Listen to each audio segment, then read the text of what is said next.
सर्वांना माझा नमस्कार. मित्रांनो, आज मला आवडलेल्या एका मराठी कथेचं वाचन मी तुम्हा सर्वांपर्यंत या यूट्यूबच्या माध्यमातून पोहोचवत आहे.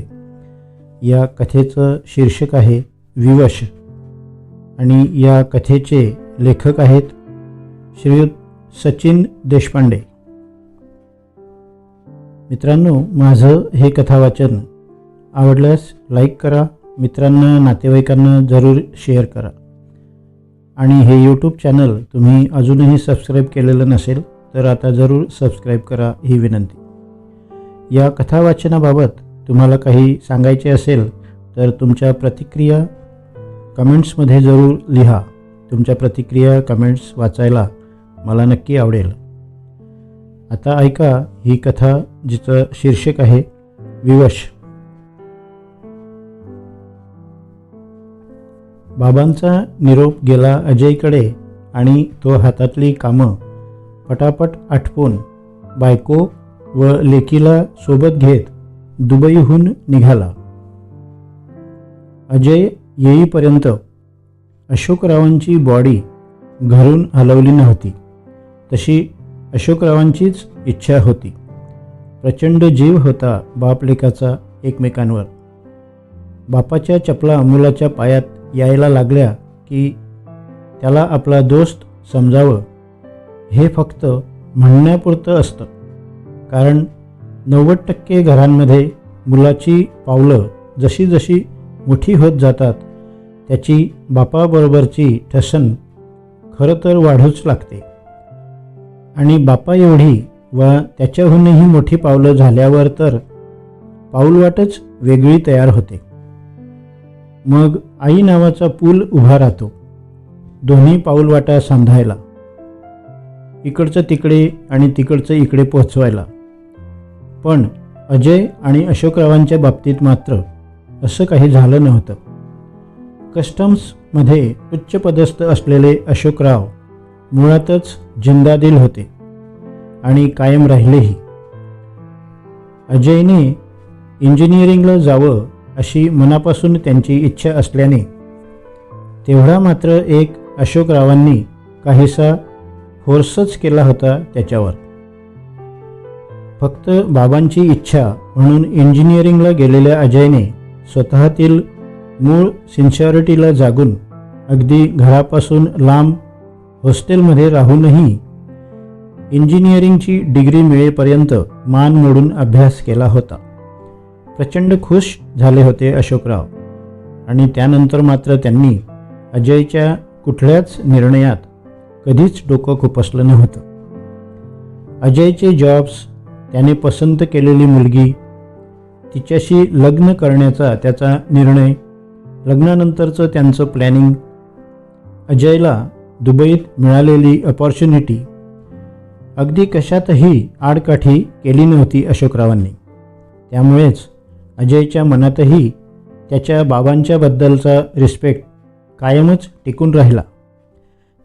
त्यांच्याजवळ असतानाही आणि गेली 2 वर्ष त्यांच्यापासून दूर असतानाही. पण अशोकरावांना अग्नी दिला अजयने. त्यांची कार्य विधिवत पार पाडली आणि आठवड्याभराने अजय पुन्हा दुबईला परतण्याचं पाहू लागला. पॅकिंग करीत असलेल्या अजय अमिताच्या पुढ्यात आसावरी बाई येऊन उभ्या राहिल्या. दोघेही जागचे उठत उभे राहिले. अजय बोलला, बाई, तुम्हाला सांगणारच होतो. सुट्टी संपत आली माझी, त्यामुळे आता आम्हाला परतायला हवं. तुम्ही एकट्या पडाल बाबांच्या माघारी, म्हणूनच अमिताला तुमच्याशी बोलायला सांगितलं होतं मी आमच्यासोबत तिथे चलण्याबद्दल. पण अमिता म्हणाली की तुम्हाला इथेच राहायचं आहे. तुमचा चॉईस आहे अर्थातच, पण आला असतात आमच्याबरोबर तर ठीक आहे, आम्ही वर्षातून 2-1 चक्रा मारूच. बाई, तुम्ही काळजी घ्या स्वतःची पण. आसावरी बाईंनी किंचितसं हसत दोघांनाही खाली बसण्याची खूण केली. पदराच्या एका टोकाचा बोळा करत तो दोन्ही हातात पकडून बोलू लागल्या. थोडंसं बोलायचं होतं, ऐकाल का दोघं? तुझ्या बाबांनी माझ्याशी लग्न केलं तेव्हा 8 वर्षाचा होतास तू अजय. माझ्याशी कधीच फटकून वागला नाहीस, पण मला कधी आई म्हणूनही हाक मारली नाहीस तू. खरं तर तू मला तुझी आई म्हणून स्वीकारलंच नाही कधी. बाई बाई म्हणतोस तू मला. थोडंसं मागे जाते. 17 वर्षांची होते मी फक्त. कॉलेजमध्ये शिकत होते. आमच्या कॉलेजचा UR होता तो. मला 2 वर्षांनी सिनियर. उंच, देखणा, गोरापान, राजविंडा, अभय. प्रचंड इंटरेस्ट होता त्याला राजकारणात. एका नगरसेवकाच्या पिलावळीची. कॉलेजमध्ये असलेली मोनोपॉली मोडून काढत इलेक्शन्स जिंकला होता तो.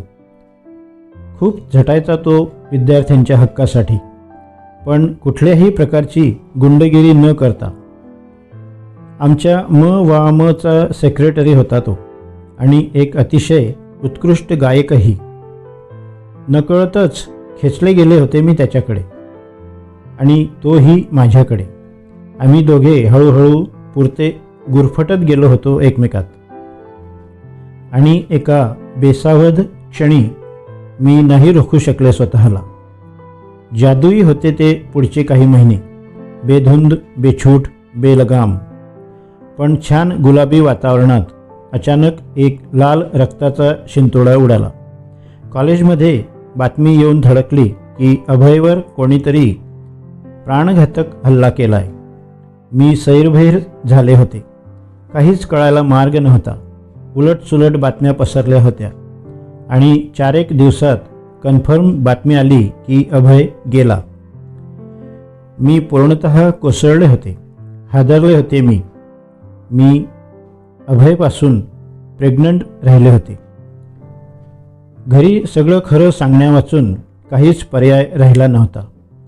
दोन्ही घरी कळल्यावर माझे आईबाबा ना अभयचे आईबाबा कोणीच माझ्या बाजूने उभे राहिले नाहीत. एकटी पडले होते मी. आत्महत्याच करणार होते मी. पण एक देवमाणूस माझ्या आयुष्यात आला. माझ्या त्याही अवस्थेत मला स्वीकारायला तयार होता तो. पण मी अभयला विसरणं निव्वळ अशक्य असल्याने नकार दिला त्याला मी. अजिबात त्रागा न करता मला दुसऱ्या शहरात घेऊन गेला तो. तिथे माझी सगळी व्यवस्था केली त्याने. तिथल्याच हॉस्पिटलमध्ये मी एका गोंडस बाळाला जन्म दिला. तो देवमाणूस मला आणि माझ्या मुलाला परत घेऊन जायला आला. आता आम्हाला दोघांनाही स्वीकारायला तयार होता तो. पण मी फक्त माझं बाळ सुपूर्द केलं त्याच्या आणि निघून गेले लांब, मातृत्व त्यागून. माहीत नाही नक्की काय ठरवून मनाशी. कलकत्त्याच्या एका सेवाभावी संस्थेच्या कामात मी झोकून दिलं स्वतःला. राबले परक्यांसाठी. आणि जेव्हा अभय पूर्णपणे मनातून विरला माझ्या, तेव्हा मी परतले 8 वर्षांनी त्या देवमाणसाकडे, माझ्या बाळाकडे. तो देवमाणूस होता अभयचा मोठा चुलत भाऊ अशोक, तुझे बाबा. आणि ते माझं बाळ म्हणजे पाठीवर नाही तर छातीवर वाहिलेलं इतक्या वर्षांचं ओझं उतरून सोफ्यावर बसल्या आसावरीबाई धाडकन. हमसून रडू लागल्या त्या. अजय सुन्न होऊन डोकं गच्च धरून बसलेला हे सगळं ऐकून. अमिताला नेमकं काय करावं कळत नव्हतं आणि निश्चलपणे बसून होती ती जागच्या जागी. इतकी वर्ष ज्यांना आपण आपले बाबा समजत होतो ते आपले बाबा नव्हतेच. आणि इतकी वर्ष आपण ज्या बाईला आपली आई मानत नव्हतो ती आपली सख्खी आई आहे हे कळून समूळ हादरला होता अजय. थोडा वेळ स्वतःशीच केलेलं द्वंद्व आटोपून स्वतःला सावरून ताठ बसला अजय. आसावरीबाईंकडे बघून तो बोलला, हे एकतर मला त्यावेळीच सांगायचं होतं जेव्हा तुम्ही परतून आला आणि मी अवघ्या 8 वर्षाचा होतो, किंवा मग हे मला आत्ताही सांगायचं नव्हतं. जेव्हा बाबा राहिले नाहीत आणि मी निघायच्या तयारीत आहे. आसावरीबाई आपले डोळे कोरडे करण्याचा पुरेपूर प्रयत्न करत बोलल्या, त्यावेळी तुला खरं सांगू नये ही माझी इच्छा होती, कारण अशोक स्वतःचा जीव ओवाळून तुझं पालनपोषण करत होता. एक पालक म्हणून घ्यायचा हक्क फक्त आणि फक्त अशोकचाच होता. म्हणूनच पुन्हा एकदा मनावर मोठा दगड ठेवून मी सख्ख्या मातृत्वापासून वंचित राहिले. तुझी सावत्र आई म्हणून वावरत राहिले. कदाचित मी पळून गेल्याची ती शिक्षाच होती मी स्वतःला दिलेली. आणि तुला आता सगळं खरं सांगावं ही इच्छा होती अशोकची, शेवटची इच्छा खरं तर. कारण आपल्या माघारी एक सख्ख नातं सावत्र समजलं जाऊन हळूहळू दुरावलं जाऊ नये असं वाटत होतं त्याला. म्हणूनच विवश होत मला तुला हे सगळं सांगावं लागलं. अजय उठला आणि काहीही न बोलता आतल्या खोलीत निघून गेला. अमिता अजूनही जागीच बसून होती थिजल्याप्रमाणे.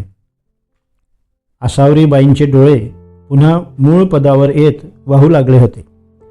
काही वेळातच अजय बाहेर आला आणि अमिताला म्हणाला, अमिता, तू अस्मीच्या स्कूल ॲडमिशनबाबत इथे चौकशी करायला सुरुवात कर. मी एकटाच जातो दुबईला. माझ्या ऑफिसमध्ये बोलून मी आमच्या मुंबई ऑफिसमध्ये अर्जंट ट्रान्सफर मागून घेतो. नाही झाले तयार तर जॉब सोडून परत येतो इथे. मी इथे आल्यावर तू जाऊन ये एकदा तिथल्या फॉर्मॅलिटीज कंप्लीट करायला. पण आता एकटं नाही सोडायचं आहे आपण बाईला, आईला. मघापासून निश्चल बसलेली अमिता आता मात्र रोखू शकली नव्हती तिचे अश्रू. आणि मघापासून रोखू न शकलेल्या आसावरीबाईंच्या डोळ्यातून अचानक अश्रू आटले होते. अनपेक्षितरित्या मिळालेल्या अपरिमित आत्यंतिक आनंदामुळे, खऱ्या नात्याच्या नावाने खरी ओळख मिळाल्याने. धन्यवाद. नमस्कार.